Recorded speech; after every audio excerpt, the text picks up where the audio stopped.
Guys, welcome back to my channel. কেমন আছো সবাই? আমি ভালো আছি। তোমরা দেখছো ব্লগিং নিতে আজকে উইথ হিতাংশু। তো আজকে হচ্ছে গণেশ চতুর্থী। সবাইকে গণেশ চতুর্থী প্রীতি শুভেচ্ছা আন্তরিক অভিনন্দন। খুব ভালোভাবে কাটিও তোমরা গণেশ চতুর্থী। অ্যান্ড আজকে গণেশ চতুর্থীর উপলক্ষে আমি যাবো হচ্ছে আমাদের বাড়িতে আমাদের পুজো গণেশ মূর্তিটা আছে সেটা পুজো করবো। অ্যান্ড তোমাকেও দেখাবো যে আমাদের গণেশ মূর্তিটা কেমন, কীভাবে কী খাওয়া দাওয়া হচ্ছে আজকে। অ্যান্ড সাথে থাকো, তোমরা দেখতে থাকো। সো এখন আমি সোজা বেরিয়ে পড়ছি আমাদের বাড়ির উদ্দেশ্যে।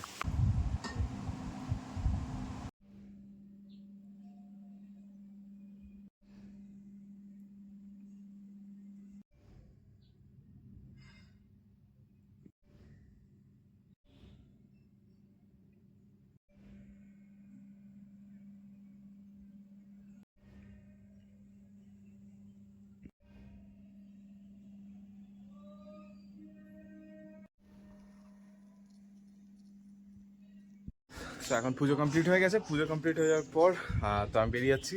সোজা আমাদের নিয়েও রয়েছে রেডি। অ্যান্ড এখন সোজা যাবো ব্যারাকপুর পায়ের সঙ্গে দেখা করে তারপরে সোজা যাবো অফিসে। তো তোমাদের সাথে আবার পরে কথা হচ্ছে। সো এখন হচ্ছে অফিস থেকে এসেছি। অ্যান্ড অফিস থেকে এসে এটা হচ্ছে আজকে সন্ধ্যাবেলা টিফিন, লুচি, চানা মশলা সবার জন্য, আর চাও রয়েছে এখানে। ঠিক আছে, বনিও নিজের খাবার নিয়ে চলে এসছে। গণেশ পুজোর খাওয়া দাওয়া ওদের খাইয়ে দিলাম। খাওয়া দাওয়ার পর এবার একটু রেস্ট নিয়ে তারপরে কেক কাটবো, তোমাদেরকেও দেখাবো, দেখতে থাকো। এখন হচ্ছে এই কেকটা ওপেন করে নিয়েছি আর এই কেকটা এখন আনবক্সিং করবো।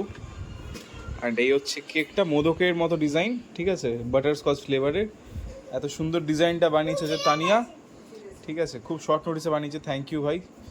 অ্যান্ড এত সুন্দর কেকটা খেয়ে তোমাদের জানাবো কেমন হয়েছে খেতে, ঠিক আছে। আসলে দেখে তো খুব সুন্দরই লাগছে, খেতে খুব টেস্টি হবে। তা এখন হচ্ছে গণেশ রেডি, পুরো ছুরি নিয়ে কেকটা কাটবে। আর এই হচ্ছে সুন্দর কেকটা, ও এখন রেডি পুরো কেকটা কাটবে। তো কাটবো তো আমরাই, ঠিক আছে। তা আগে ঠাকুরের সামনে রাখলাম, ঠাকুরের জন্যই তো আনা। তো তারপরে আগে আমরা ঠাকুরকে দিই, তারপরে আমরা কেকটা কাটবো। Happy birthday to you, happy birthday to you, happy birthday to you. কি অসভ্য। সো আজকে ভিডিওটা এখানে এন্ড করছি। দেখা হচ্ছে খুব শীঘ্রই আবার নেক্সট ব্লগে। তো স্টে টিউন গাইস আমার চ্যানেলে, খুব শীঘ্রই নেক্সট ব্লগে আবার দেখা হচ্ছে। অ্যান্ড যারা যারা আমার চ্যানেলে নতুন আছে, এখনও সাবস্ক্রাইব করোনি, তাহলে অবশ্যই আমার চ্যানেলটাকে লাইক অ্যান্ড সাবস্ক্রাইব করতে ভুলো না। সাবস্ক্রাইব করে কিন্তু বেল আইকনটা প্রেস করিও, তাহলে কিন্তু নেক্সট ভিডিও যে নোটিফিকেশন সেটা তোমরা পেয়ে যাবে। খুব শীঘ্রই দেখা হচ্ছে আমার নেক্সট ব্লগে। তো এখানেই বেঁধে নিচ্ছি, টাটা।